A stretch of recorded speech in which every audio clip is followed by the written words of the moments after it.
بلوچستان کے شہر دالبندین سے ہماری نمائندے کی رپورٹ کے مطابق بلوچستان نیشنل پارٹی کے مرکزی کال پر پارٹی سربراہ سردار اختر جان مینگل اور پارٹی رہنماؤں اور کارکنوں کے خلاف ایف آئی آر کے اندراج پارٹی کے مرکزی فائنانس سیکرٹری میر اختر حسین لانگو، شفیع مینگل اور خان محمد مینگل کی گرفتاری کے خلاف دالبندین میں مکمل شٹر ڈاؤن ہڑتال رہی۔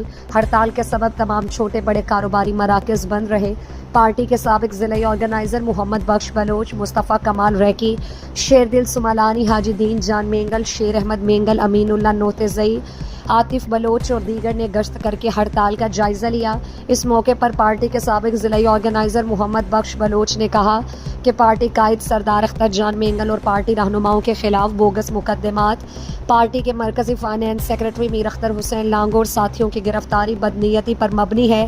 ایسے جعلی مقدمات اور جیل و بند سے پارٹی رہنماؤں اور کارکنوں کو کسی صورت مرعوب نہیں کیا جا سکتا۔ سردار اختر جان مینگل کی قیادت میں بلوچ قومی حقوق کے جد و جہد سے کسی صورت دستبردار نہیں ہوں گے۔